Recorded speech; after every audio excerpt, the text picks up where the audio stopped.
My name is Brian Hasbrouck with the Brooklyn Public Library. I'm here with Helen Alston at Central Library on May 21st for Our Streets, Our Stories. So Helen, tell me a little bit about where you're from. Okay. Well, I'm from New York. I was born in Queens, and I lived in Staten Island when I was getting ready to buy this house. Some friends told my daughter, I have two daughters, and the older one was going to get married, and she met some friends in Brooklyn, and they went to the church, and they were going to be in the wedding party, and that's how we found out about the Brooklyn churches and this house. I was ready to buy a house. I had lived there about 27 years, and now I was saving money, and that was an apartment, and I wanted to buy something, a condo, a house, or something where I could afford it, where it was comfortable. When my daughter took me to East New York, I was scared. I said, no, I can't buy there. But when I looked at the house, it was brand new. It was beautiful. 3 bedrooms, a bath and a half, basement and a yard. I said, oh, where am I going to get that? Nowhere. And something I could afford. So I thought about it a lot. I have to trade off. I mean, where am I going to find a brand new that no one ever lived in before? That never would have happened ordinarily. But could I stay in the neighborhood? I was scared about the neighborhood. It was a war zone. Not where the houses that I saw. That block looked nice. Trees and everything, but the whole neighborhood was scary. East New York used to be on the news all the time, so it wasn't like you didn't understand it, but I never lived in a neighborhood where crime, drugs, gunshots, it was terrible. I was scared, but I said, well, let me see what I can do. Am I tough enough to do it? I don't know. I saved my money because I loved the house. I really loved the house, and I loved the idea that I would have neighbors somebody to talk to about how to fix it up and what to do. So I saved my money, they called me, and I went. And the block that I didn't have a choice. So you looked around and you said if you didn't like it, you could wait and be on a waiting list for another house. But I said, what the heck? Let me try. So it was on between Pitkin and Belmont. And Pitkin is not where you want to. The street was like Broadway in Manhattan with Times Square to me. That's what it reminded me of. But I hung in there. I went to work. I got very interested in the Nehemiah homeowners meetings, trying to help in every way I could. I went to every meeting, everything they were trying to do. We had to start from the beginning. Sanitation, post office, everything, nothing worked. The trains were horrible, the station looked terrible. They were dumping garbage in the block. That's when I noticed that people were not so dirty there. It's because other places, people bring their garbage and dump it there. So it was exciting but scary. And gunshots, I never heard gunshots before, and I heard that in the block, Not every night or anything, but like once a week, I heard a gunshot, and it was scary. So I got very involved with the police and coming to the neighborhood, walking around and letting them know about the graffiti and whatever was going on. And within a year or two, you could see a difference. You could see that people cared. People cared about where they lived. It wasn't as scary as I thought it was going to be. So I got involved in every aspect of the neighborhood. And then I wanted to do some research. What happened? And I went to the library and I found books on Mr. Robbins, who started the project. He thought he was, I didn't even know that he was a writer for the Daily News. But I knew he was an architect and he had some other background in housing. And I saw everything about the Nehemiah homes. I took pictures of and took copies of, and I found out a lot about him. He envisioned one family row houses as a way to combat the neighborhood that was so devastated. Because, I mean, the stores, it was always a liquor store or check cashing, you know, nothing. You couldn't find a decent grocery store with vegetables and things that we would have to go out of the area to get anything decent. Nobody could buy anything. You couldn't even grow anything in these yards. So I did a lot of research. And what was surprising was the Catholic diocese, churches in Missouri, Lutheran churches, synagogues, everybody chipped in together, and besides our churches, a lot of our churches from all over the country were interested in this project. And they, not only were they interested in it, but they put money to it. And they put their brain to it to organize how it was going to be done. How are you going to get these people to come into the neighborhood? Now we have sanitation workers and, you know, city workers and nurses, and that's the only ones that can buy these houses. So that was very interesting to find out. And then we had Mayor Dinkins, and he was very, very helpful, and he knew that he wanted to help the city. People didn't think so. A lot of the groups that moved out were Russian, Jewish, Italian, and then real estate people weren't so good, selling it to people that couldn't afford it, or houses that were more money than they should have been for the neighborhood. So it's a lot of problems. But it was interesting to see how the name they got, Nehemiah, from the Bible, but that really worked. That was something that all ethnic groups got together, because if we don't help one group, then you're going to have a problem for yourself if you don't help somebody else. That's my philosophy anyway. So that worked out. That was something that was from the Bible that really worked in real life. I couldn't believe that.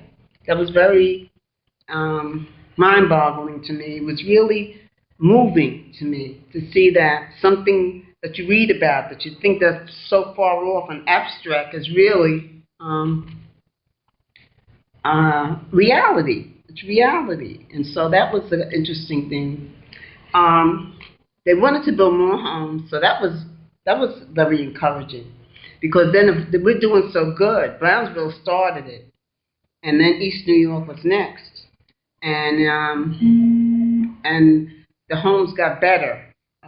They put more features in them each time they built a group of homes, so it was turning out to be a very good investment.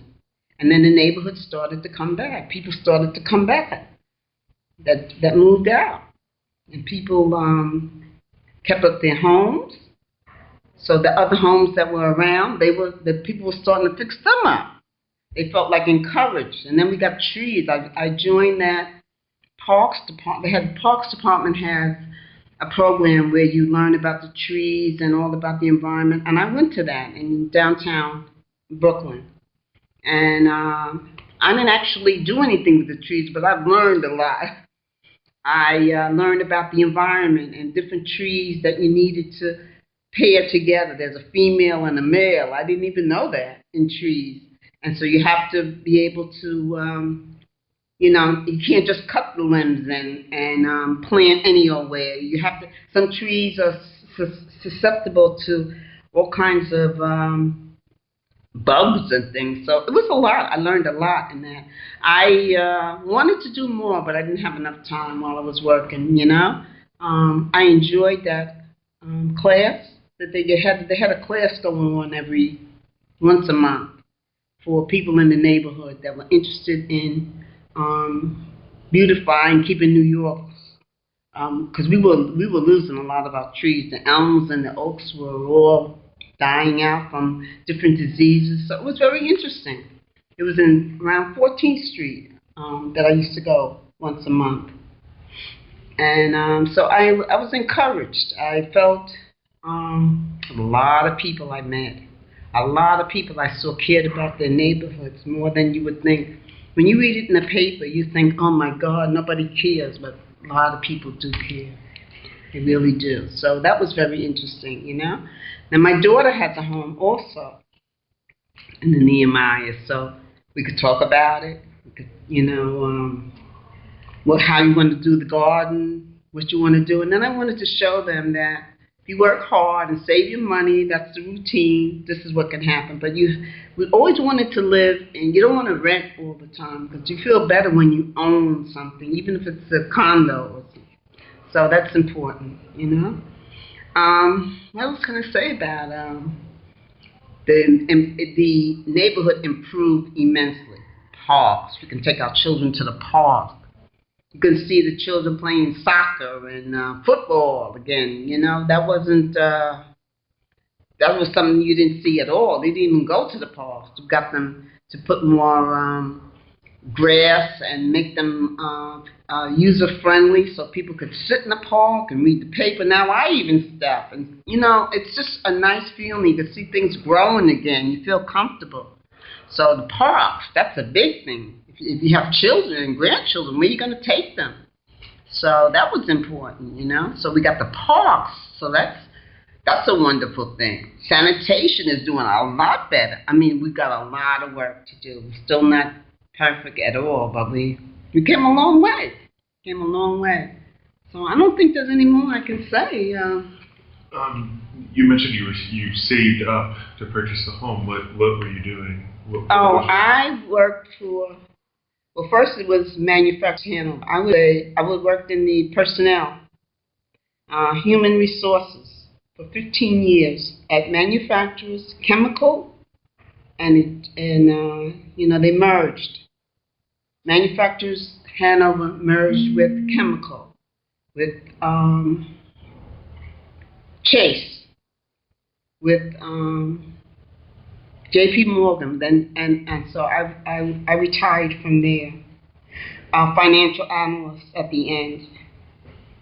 In the beginning, I loved it. At the end, I hated it because of the mergers. It was very difficult the last 10 years, and that's when I bought the house. So I did try to find another job, but it wasn't going to be easy, and I felt that I had invested a lot of time and energy, so I hung in there.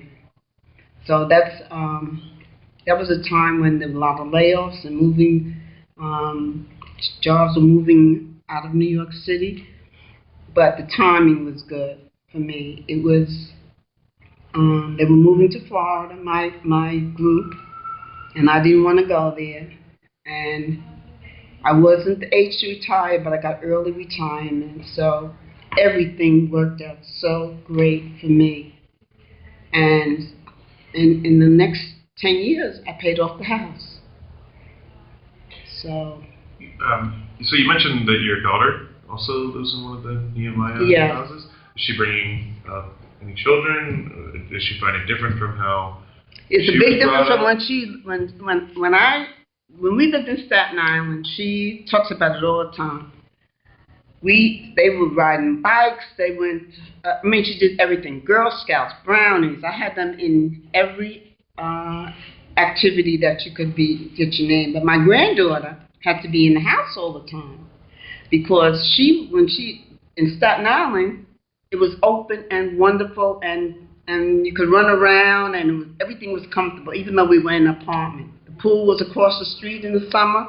They went to day camp, and it was wonderful. But now for my granddaughter in Brooklyn, because she was born in 1990 when we moved into the house, my granddaughter spent most of the time in the house. As far as playing, we took her on, trips and things like that, but she could not.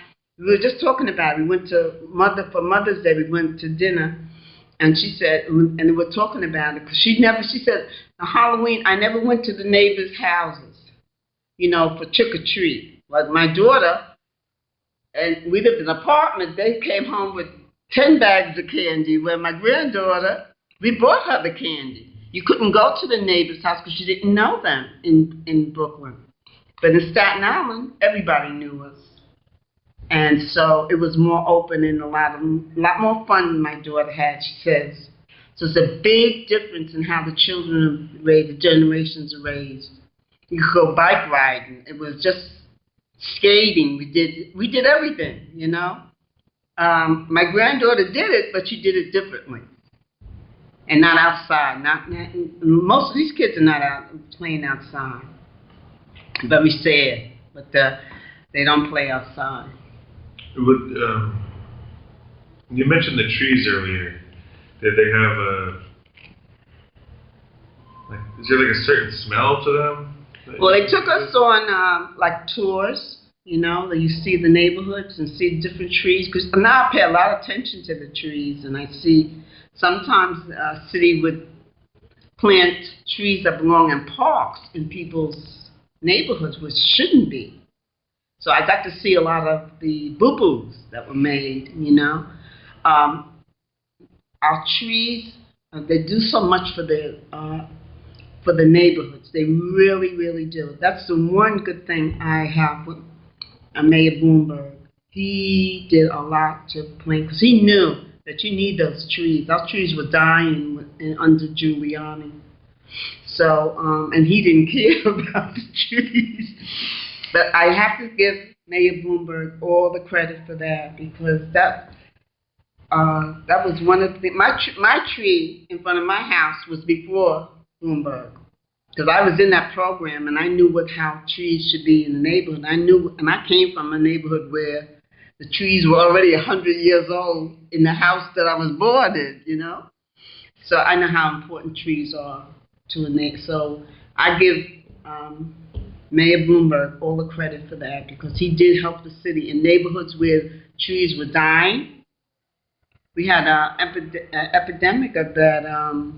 I forgot the name of the disease that the trees had, but there were bugs that were coming into the city, you know? So they were killing all our trees. So they do have certain smells and things, they do. Yeah. My tree, I don't know what the name of it is. The man told me and I forgot it. But in the spring and in the fall, for 2 weeks, we have the most beautiful scent. It's not lilacs, but it's such a beautiful scent, and you can smell it all around. And I can tell it when I'm walking, and I smell the tree, and I know it's the same tree. I look up, and it's the same tree as mine. So it's so important that you feel good when you look at the trees. You hear the birds, and so many different things you need for the trees. So that was a very good program that I joined. How would you describe? It's supposed to. It covers the life of residents of former and current East New York. But how would you compare growing up in Queens or Staten Island and Brooklyn? How would you say? What are the positives, negatives? Well, the positives. Well, first of all, in Queens, my neighborhood was predominantly one-family houses in Jamaica and St. Albans. And the teachers that taught in our schools also lived in our neighborhoods. And they also taught our parents. So that when you went to the school, people knew you. And your neighbors knew you. And it was a different time. So I think that it's hard to compare how I grew up and to neighborhoods today. Today, people don't talk to each other, the neighbors. The neighbors knew you. And so that if your parents were away or they were the babysitters, the neighbors. They would say, oh, that's a Franklin child. What is she doing? You couldn't, everybody knew you in the area, So, and the neighbors were friendly. Everybody knew each other, and they knew the families, so it's very hard to say. I'm sure they had them in other neighborhoods too, but by the time I came to Brooklyn, you didn't know your neighbor that much, That's the sad part, and if you did, there was very little interaction with them. So it's a big difference in the way I grew up and the way my children grew up, and my granddaughters. Did you grow up with siblings? Or? Yes, I have 5 brothers and sisters, and one of them lived with me, so she's still in Staten Island, and she brought another sister to her to Staten Island. They came when I was there. So, as I said, my brother was in Brooklyn. He moved from Queens, and he was in one of these neighborhoods in East New York here that was very scary. But I didn't seem to. I wasn't scared when I used to go visit him. I didn't feel until I moved there. I didn't really understand what was going on there. I saw the people coming back and forth, but I didn't see anything horrible. So to go visit him, it was just to look around at the blight. But other than that, I didn't think anything was, because I didn't really see anything, You don't really notice anything until you're living there. Then you start to see, coming back and forth, then you'll notice that things need to be done that are not being done. So. I guess, is there anything else you want to touch on about East New York? Or did you want to talk about some of the art? Oh, well, I did talk about some of it. I don't know. What a difference it is, huh? From the houses. That looks like the car I have. This street is, all right, well, let me start from the beginning. Which one do I have here? What a blight this is, right? I mean, the way the houses look. Boarded up. A lot of the stores were boarded up. Now we have all the supermarkets and all the big stores that come in, but it was terrible, It's very depressing, and then people are depressed when you can look around at this, and children. This is all they see. They don't see green. There's no flowers. There's no nothing uplifting. So you're not surprised when you see people are not doing well, or this is their surroundings, that they have nothing to look at. They never go out of their neighborhood to see anything different, So it's sad. Are there any, you mentioned your efforts to improve the neighborhood. Are there any memorable setbacks or achievements that you can think of? Everything's good. It's much better today than it was. I was just, the pace is so slow, and so much of the politics is so, it's very, when I was young, and it was so, and racism, everything was so terrible, I just thought it was going to be over in a few years. I didn't think things would go on and on and on, and how difficult things are to get done. Once you find out the bureaucracy, it's really frustrating, and it's a wonder that people don't just give up, because you really do get tired, you get burnt out, and that's what happens to a lot of people, because the progress is so slow. It really is so slow. And then when things are starting to look up, then people want to take credit for it that never even did anything. It's very, very frustrating, very frustrating. But I'm optimistic. Once you get older, you start to see how things work and how long it takes. That's why Josh makes me laugh, because when you're young, you think it's good. Why aren't these things done already? What's the matter with people? You can't understand it. But then there's so much. It's unbearable. I mean, the politics is really, really, and it really frustrates you. Sometimes you get depressed. You feel like you don't want to do it, but then you wake up the next day and say, no. Let me keep on. Let me keep trying. So, I don't know. I see a lot of progress in East New York now, because people are trying to move back in. That's got to be good. So that makes me feel a lot better. Do you have any feelings towards the recent climate that's made it so people do want to move back? I don't mind. I think we all should be able to live here, but I don't want it to be so that where people are outpriced, that you can't buy anything anymore. Like me, when I saved my money and I was able to buy it, that gave people a step up. They can do better. But if you make things too high, then people can't afford to live there. How do people work every day and pay $2,000 and $3,000 a month rent when they have children? How are they gonna? You can't save any money that way. How are you gonna do it? I don't understand how people are expected, and the jobs are not here. It's not like years ago, you know.